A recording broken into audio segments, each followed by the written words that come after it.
Nice of you to join us. Welcome to the Gavel, where we update you on the activities of federal lawmakers.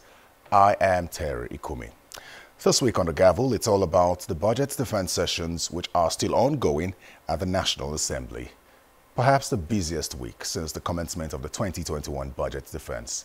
We begin with the House of Representatives. In our first report, there was division among members of the House of Representatives Committee on Internally Displaced Persons during the budget defense session of the Ministry of Humanitarian Affairs. Some lawmakers were worried about the extra budgetary spending of the ministry and incomplete budget documents submitted by the Minister of Humanitarian Affairs, Sadiya Umar Farouk, and voices were raised. Also at another defense session, the House of Representatives Committee on Niger Delta Affairs is questioning the 15 billion naira capital expenditure for the East-West Road project alone out of 19 billion naira for total capital projects in the Niger Delta. Take a listen. When the House of Representatives Committee on Internally Displaced Persons sat with the Minister of Humanitarian Affairs on Tuesday for the ministry's budget defense session, lawmakers questioned the incomplete budget documents provided and the extra budgetary spendings of the ministry. For the benefit of members who are seated here, we should have been able to know if anything, because what we are overseeing is the ministry. If anything was done by you, respect to your portfolio. Mr. Chairman, I don't think that the document before us covers conclusively and comprehensively the challenges of our office. So engaging with these documents will mean that we are taking just a fraction of our responsibility. As a parliamentarian, I've never seen where an expenditure is defined as non-budgetary. It was a special intervention by Mr. President, because when we came on board, we didn't have any budget. But I just asked you now if, apart from the budget, if you have received money from anywhere, and you said no. Okay. Probably someone in the ministry, a career civil servant, may not have advised you appropriately. When you say non-budgetary, it's there's nowhere that they won't flag it. Non-budgetary means that it never appeared anywhere in the law, in the appropriation law of the Federal Republic. The ministers seemed unhappy with a question from one of the lawmakers concerning the conditional cash transfer program, which our ministry coordinates. This is not for the purpose of this committee, Mr. Honorable Member. But let me citing this committee. We invite you. Voices were then raised when one of the lawmakers commented on the refusal of the minister to honor previous invitations, and another became visibly upset with a line of questioning from his colleagues and stormed out of the meeting. I've been told that many times you are being invited and the excuse always come around because, like my colleague said, we're not supposed to have a gap in between our committee and your ministry. See, we are oversight your ministry. Nobody has invited me to come and I did not appear. Please let us set the record right. By virtue of the fact I'm opportune to be the only rep member to be elected by the president out of 360 of us, I'm happy for that. And I know his policy. And this ministry has done well in this country. So if you are having any issue with this ministry, this is not the right way to approach it in this chamber like this. We are here for budget defense. We can see what happened after the end of SARS. Warehouses were broken and food were there. People are criticizing the minister that she don't share anything. So why are we harassing her? If you have any personal thing, this harassment, man. This harassment. When somebody will be talking anyhow, I won't draw it. I still have the floor. I still have the floor. I still have the floor. We are supposed to respect each other. And but this is not the way to attend such kind of things here. Why are every day, if it's Ministry of Humanitarian Affairs, people are going somewhere? Better take language, the use of language. That's the best you can do, but nobody harassed the minister. Meanwhile, at another defense session, the House Committee on Ministry of Niger Delta Affairs questioned the 2021 capital budget of the ministry, which allocates 15 out of 19 billion naira to the East-West Road project alone. Mr. Honorable Minister, Is it very fair that in the whole of Niger Delta, that almost all the resources are coming, we have 4 billion capital, 4 billion. And then we have about how many, 300 and something projects. How are you going to allocate these funds to this kind of project? It is not possible. The East-West road, if it is that 15 billion that they will need to finish it, we will not give. I believe that working together, don't be angry, because if you look at 15 billion going into East-West road, we can spread thin and take the 15 billion and spread all over. And then we finish this administration without completing a single road. It won't be the same. We must be different. I think they used to spread thin. That is why from 2006 to 2020, the road has not been completed. So let's just close our eyes and then do something. Even the 4 billion they are talking about, if we can put some in youth empowerment and skill acquisition. But if there is any major project that we think we should, it doesn't matter where it is located. Let's put a chunk of the money inside and complete it and then walk away. Otherwise, we will behave like NDDC that has about 12,000 abandoned projects across Niger Delta, and it has spent trillions, and those things are useless to the people. Lawmakers want the ministry to look into capital projects in oil-producing states whom they say are not benefiting adequately from the oil they produce. There used to be an engagement, an interface between this parliament and the structures implementing that to the possibility of we nominating people from our region to participate. I come from the oil-producing belt of Ondo State. The Minister of State is from Ondo State. With all due respect, he might not be from the oil-producing belt, and we might not also come from the same political party. But when we win election, we govern over Nigeria, not political party. Like Biden said, it's not about Republican or Democrat. It's all about America. It's about all of us. But it will surprise you that you have even done 1 or 2 youth programs in my state. And because I'm PDP, I cannot interface with the minister to even enjoy it. But Mr. Chairman, this is our parliament. This is our country. I think very sincerely that this issue should be looked at critically and sincerely. And I want to move, sir, that you perhaps allow 2 or 3 man or tactical committee of this particular parliament to interface with the ministry with regards to issue of this youth engagement. Because again, look at a scenario where the whole Akure people will be trained, and those people from Ilaje, SLD, where I come from, they will not enjoy this training. I'm not indicting the minister. He's my father. He's my leader. But I should say it because I'm voted by my people to be here. But look at a scenario where you come to a state that is oil producing, and not all the regions are oil producing. And you have about 1 billion naira as a budget to that particular state. And the arid region of that particular state is taking about 80% of that budget. And those people from the oil producing side taking about 20%. Is it neocolonization? It's not fair and just. Is it neocolonization? Are we experiencing neocolonization in this country? Over to the upper chamber now. The Minister of Works and Housing, Mr. Babatunde Fashola, was before the Committee on Works to defend his ministry's 2021 budget. And perhaps the bombshell of the week was the statement by the Chairman Senate Committee on Army that the attack on soldiers in Borno State recently by the Boko Haram sect was due to leaked information by a repentant Boko Haram member. On Monday, the President of the Senate attended the Budget Defense session of the Ministry of Agriculture, where he warned the federal government of the dangers of not learning lessons from the EndSARS protests. Recently, we had some of our youth protesting. Some of them very genuinely. They were seeking the attention of leaders, and they got the attention of leaders. So our budget, especially for 2021, should be mindful of what we do to provide employment opportunities for this youth. And for us elected people, we are going to be accountable. If we escape this one, the other one is inescapable. Thank you, Baronada. Meanwhile, the Senate Committee on Army is reiterating its stand against the radicalization and rehabilitation of repentant Boko Haram members. The committee chairman, Senator Alin Dume, gave this position during a briefing with journalists after a closed-door budget defense session with the Army. On the issue of de-radicalizing and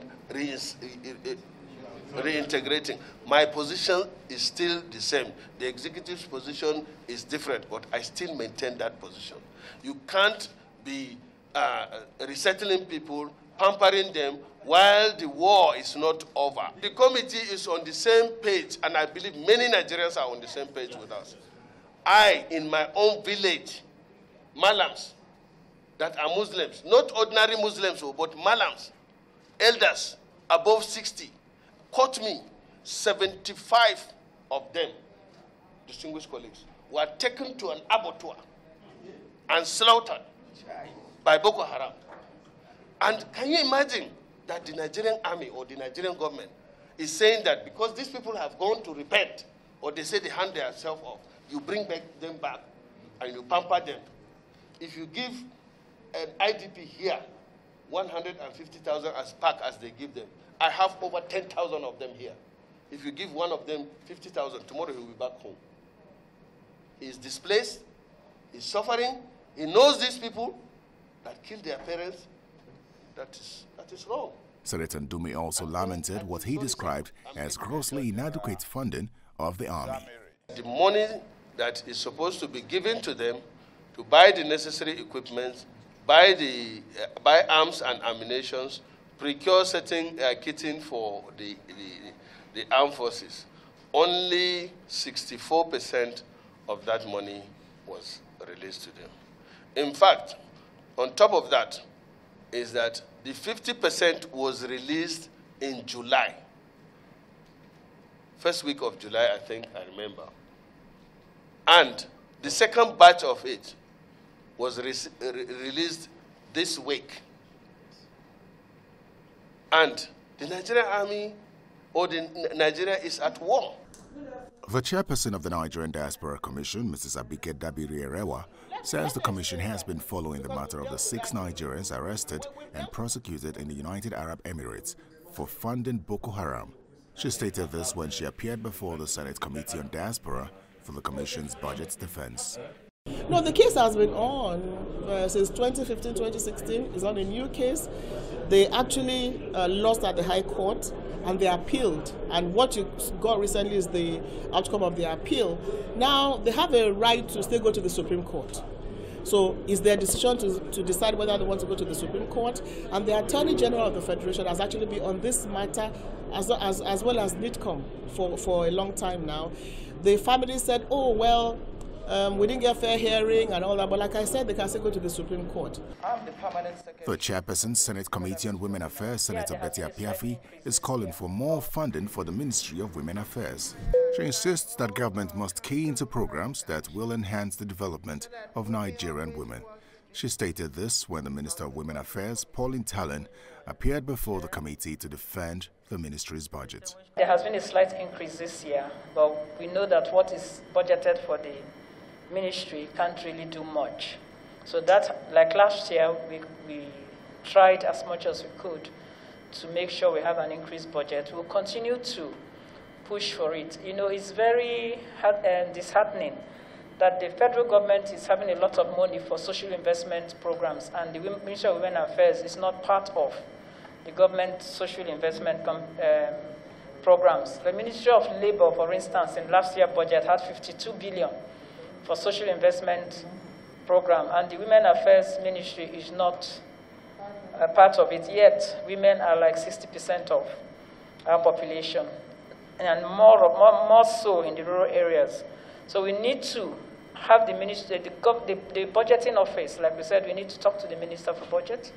We need to actually refocus and make sure that the issues of women are taken more seriously, because looking at this budget the way it is, we don't seem to be taking the issues of women seriously. Welcome back to the Gavel. We're continuing our update on the budget defense sessions taking place at the National Assembly. The sum of 265.86 billion naira was appropriated to the Ministry of Works and its parastatals in 2020, out of which 152.149 billion naira was released to the works and housing sector of the ministry. The ministry has 3,926 ongoing national housing projects, But the Minister of Works, Babatunde Fashola, is concerned that the funds allocated to it are insufficient to cover all the projects and liabilities. These are in the sum of 69.9 billion. So when you look at our 2021 budget, we are almost in a very, very difficult place, because if we have liabilities of 69.9 billion, how far will a budget of 76 billion then take us?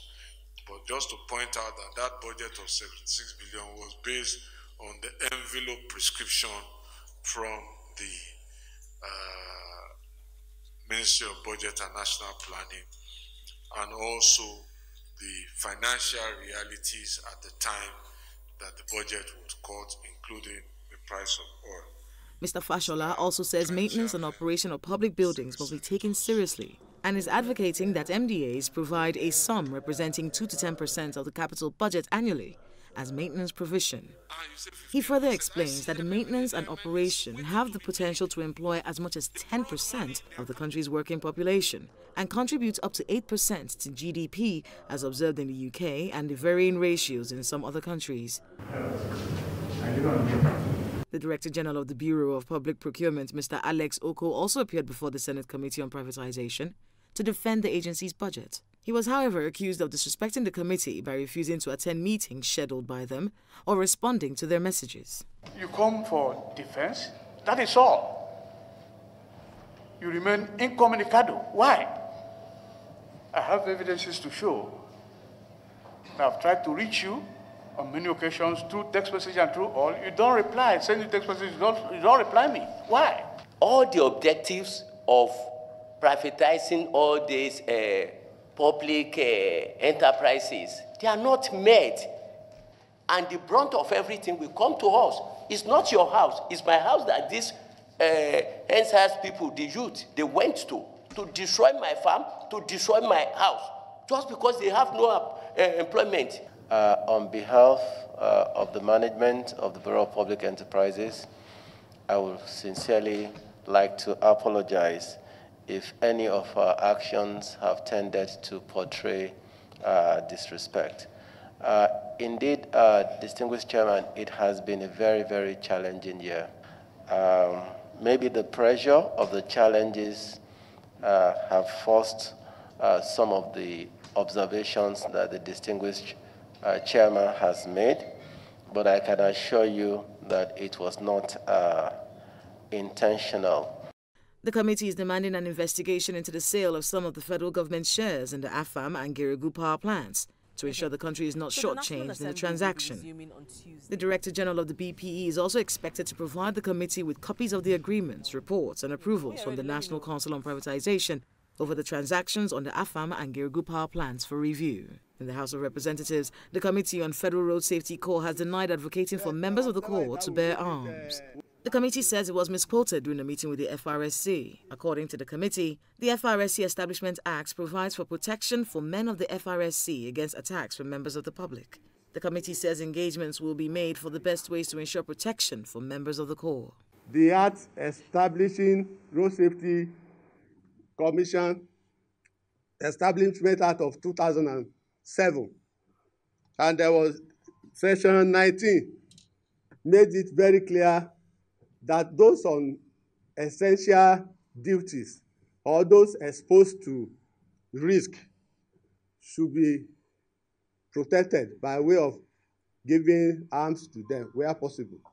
But as a group of people saddled with day-to-day review of law governing the activities of road safety, we said a committee should be set up that will liaise with Road Safety Commission, SGF, the supervisory body, so that we can come together, brainstorm, and see what can be done to see that unnecessarily we don't lose our men to hoodlums.